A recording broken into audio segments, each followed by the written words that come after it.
Right, by now you know the drill. Try to solve this question within a minute. If you can't, this video is for you.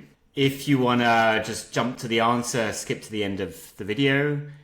Otherwise, we're going to go through all the basics you need for the GMAT in terms of exponents. So how to multiply them, how to divide them, other ways you can combine them, etc. What negative exponents are, and a few other tips and tricks that are useful for the exam. So let's go for it. The easiest way to think about the exponents is to take an example. Let's say that we're multiplying 2 by 2 by 2. So we're multiplying 2 3 times by itself. Now, we can easily figure out that that is 8, but there is another way of writing that in maths, which is 2 to the power of 3, or 2 exponent 3. Power and exponent are essentially interchangeable. Now, why do we do that? Well, a good reason is that we're pretty lazy. We don't want to write 2 3 times if we can avoid it. And also if we get really big numbers, so something like 2 to the power of 40, well, we don't want to write out 2 40 times in a row. So it's just easy to just say 2 exponent 40. Now, let's take another example. 5 exponent 2 would be 5 times 5. So 5 is multiplied by itself twice. There are 2 5s, and that would be equal to 25. So here in exponents, it's important to distinguish the base, which is the number at the bottom. So in this case, it's 2 and 5 here. And the base is the number being multiplied. And the exponent is the number at the top. And that's the number of times we multiply the base by itself. Let's see one last example. 3 to the power of 4 is 3 times 3 times 3 times 3, which, if you do the math, is 81. But remember, in the GMAT, we want to avoid doing multiplications when we can. So actually, often in a real-life example of a GMAT question, you probably want to just keep it in this format until you are sure that you actually need to calculate that. Because maybe it's going to simplify with other terms in the calculation.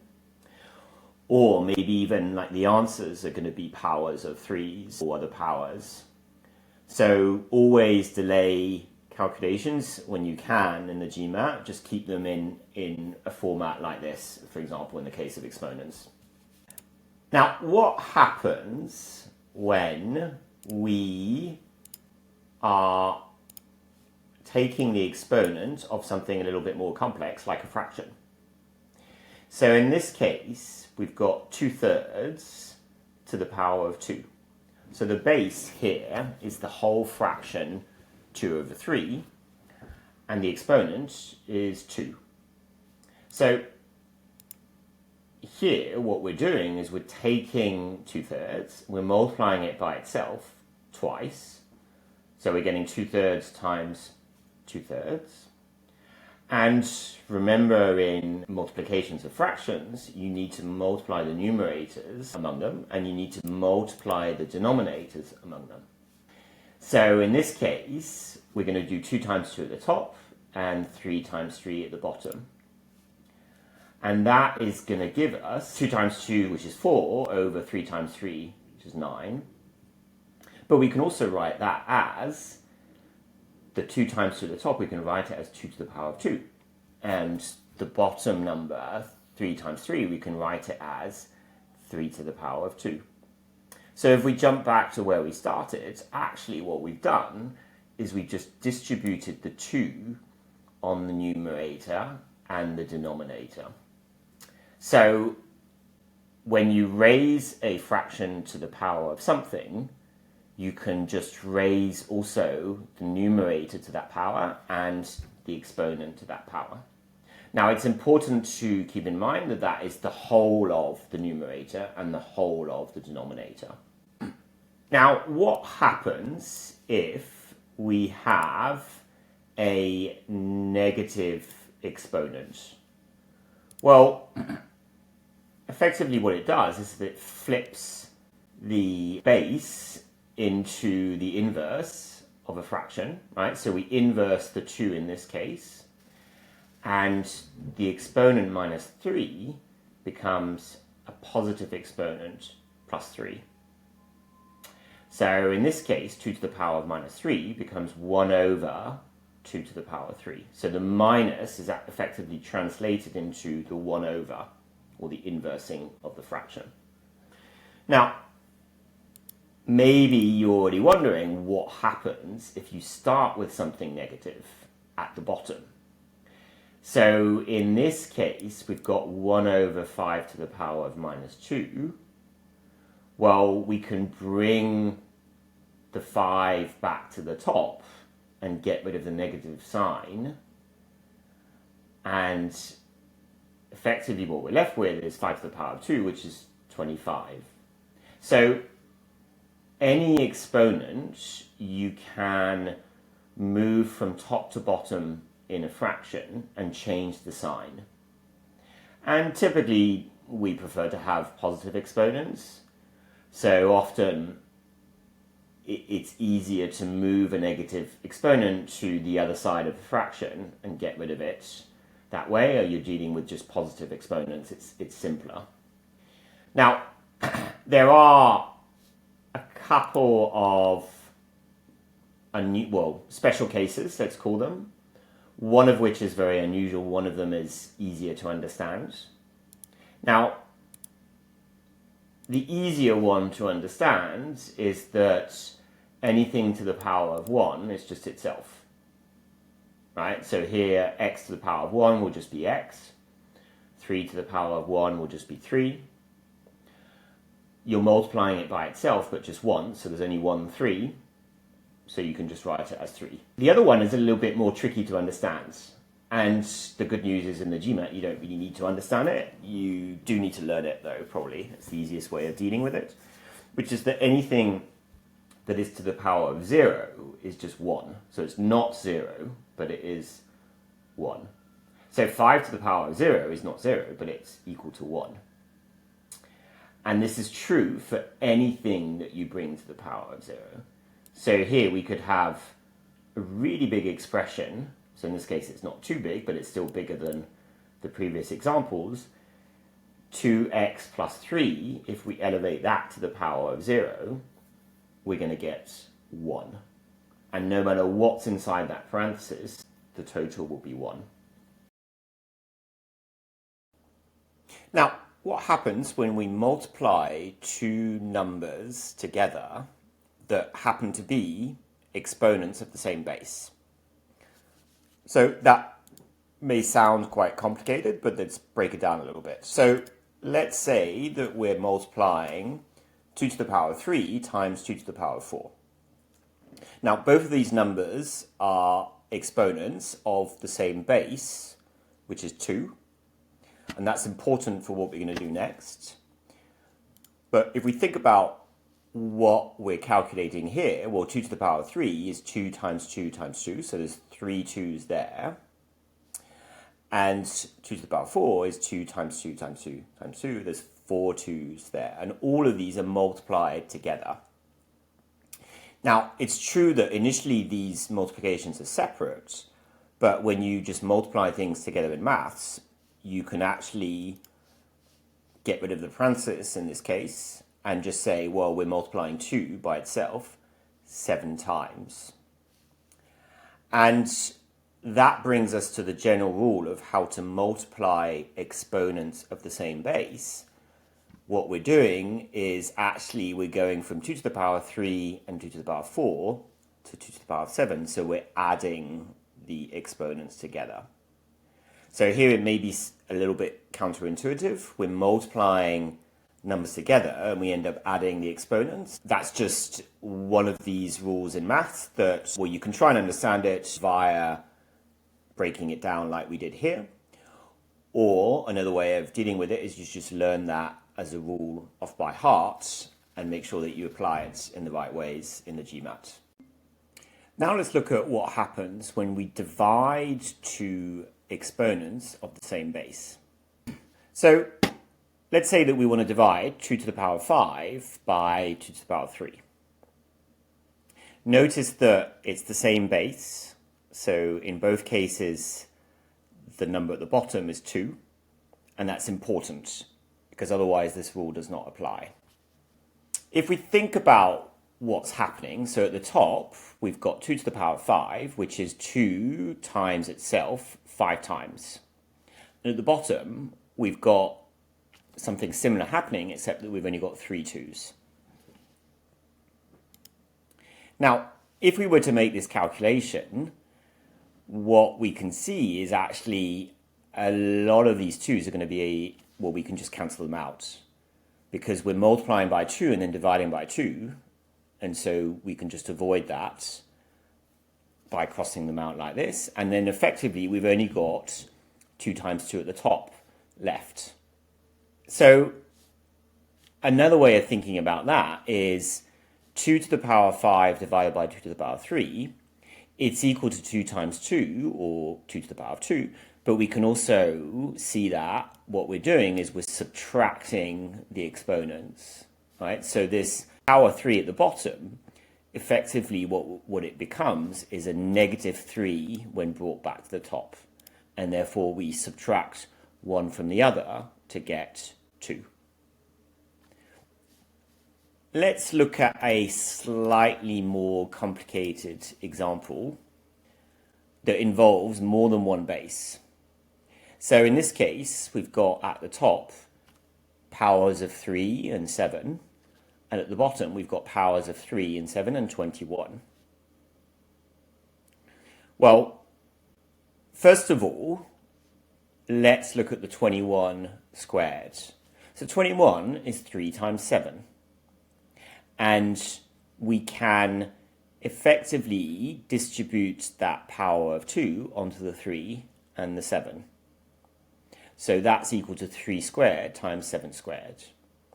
And now we've got a fraction with just 3's and 7's in it in terms of bases.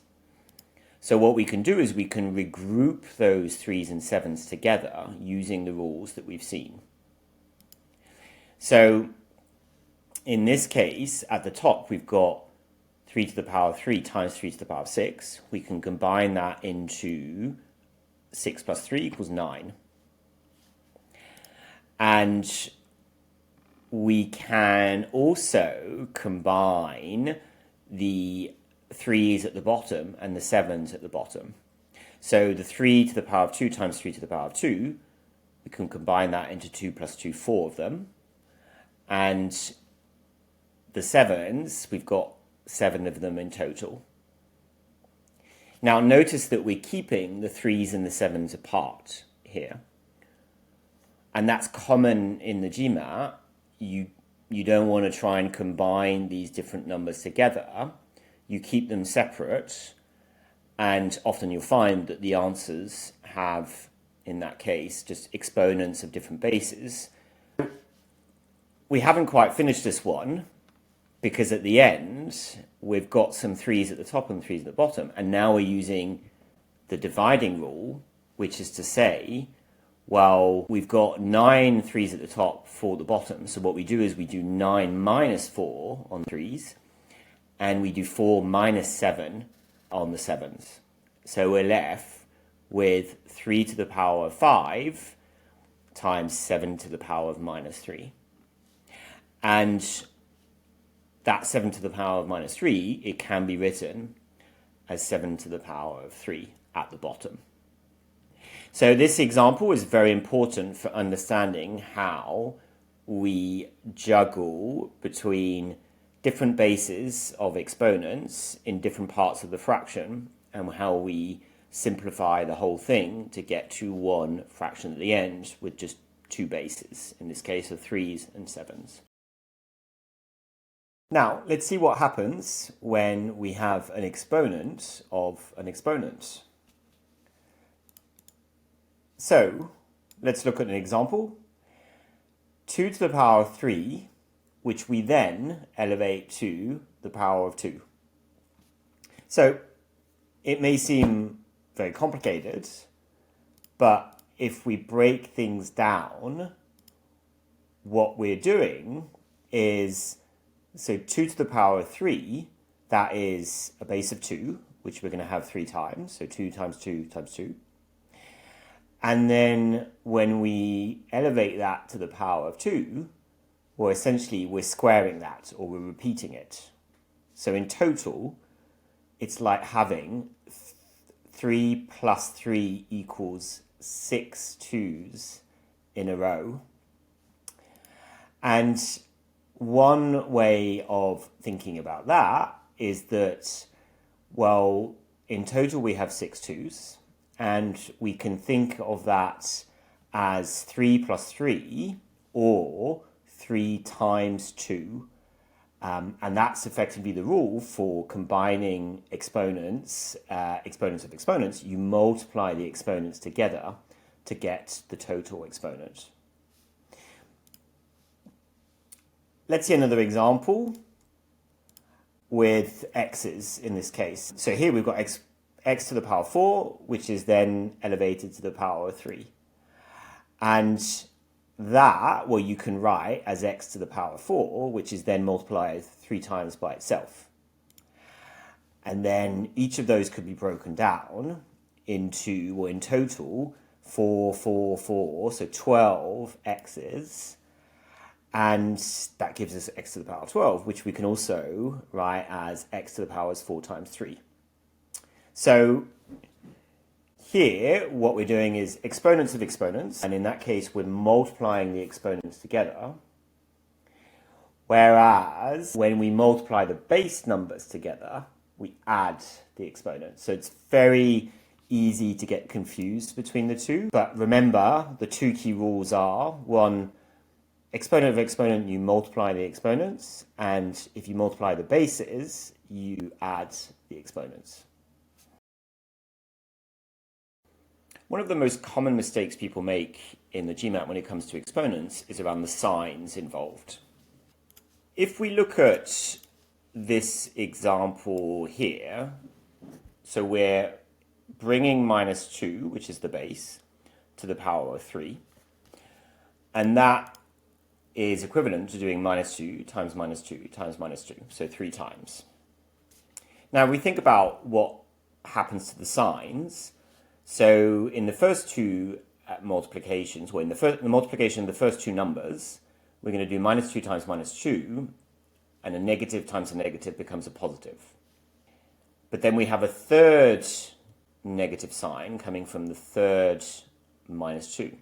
So overall, the result is going to be minus 8. And so the key thing to remember here is that when your base is negative, the overall sign depends on whether the exponent is odd or even. So if it's even, so in this case we had, this is minus 2 to the power of 2. 2 is even, and that means that the negative signs are just going to cancel each other out to become a positive. But when it's odd, you get an extra 1, and therefore the overall result is negative. It is, however, important to distinguish whether your exponent applies to the whole number with the sign or without. Okay, so in this case, notice that there's no parenthesis around the minus 2. So actually this power 4 only applies to the 2. It does not apply to the negative sign. And therefore here, well, what happens? Well, the exponent only applies to the 2, so that's what we're going to multiply by itself 4 times. We're going to get 16, and then at the end, we add the negative sign. So another way of thinking about this minus 2 to the power of 4 is that it's minus, open parenthesis, 2 to the power of 4. And notice that here it's quite clear that the exponent only applies to the 2 and not to the minus bit. So as promised, let's get back to that question we saw at the start. For those who calculated the result to be a quarter, well done, that's correct.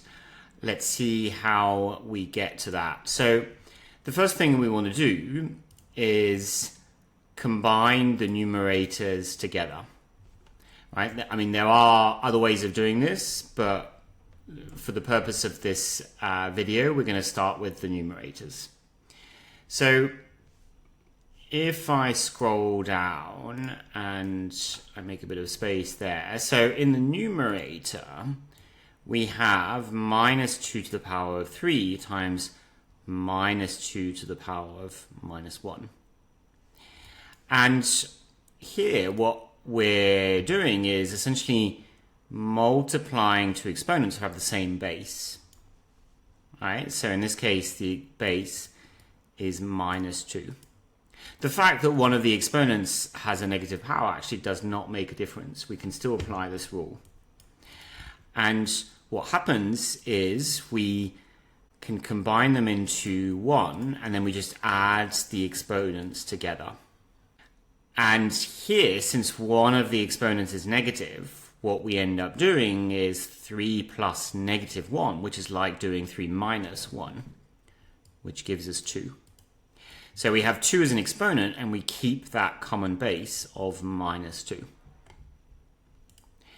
Then afterwards, so if we go back to the initial question, we've done the numerator. Let's look at the denominator now, so the part at the bottom. So in this case, we've got an exponent of an exponent. And remember what the rule is for that. We multiply them together, right?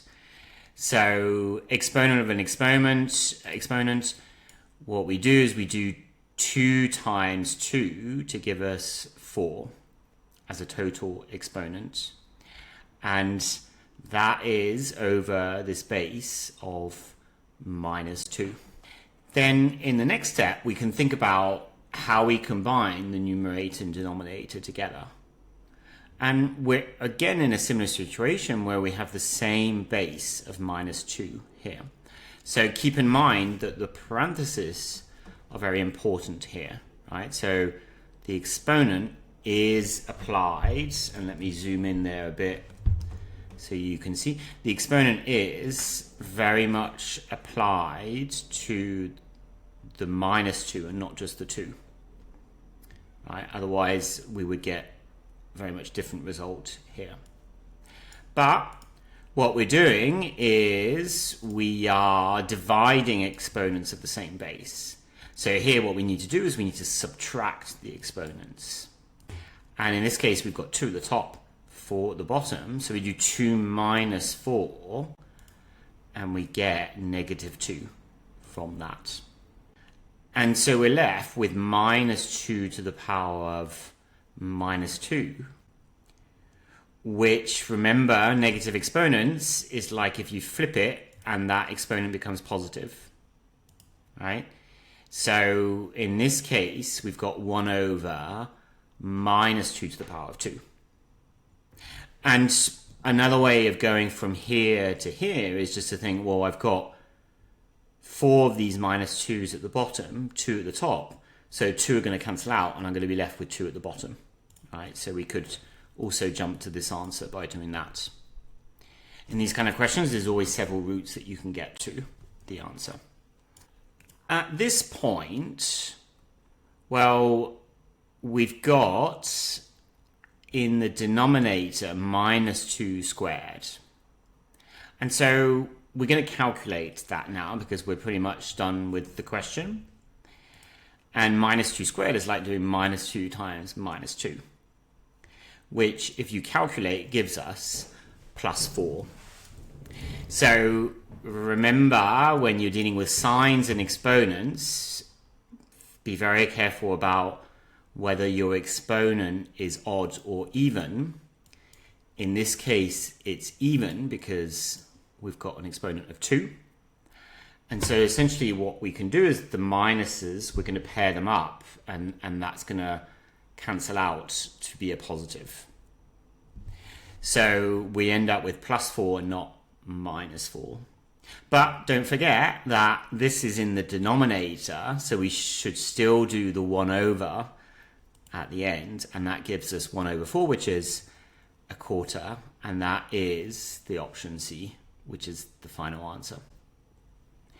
So this question may seem pretty scary when you see it initially, but actually when you know the different rules to apply, it's actually relatively simple in terms of you've got the same base minus 2 each time, and you're just simplifying the expression. The only real calculation we're doing at the end is minus 2 times minus 2, which is it's feasible. There are harder problems to have when it comes to math, but the GMAT is not about having hard math. It's about how you break problems down.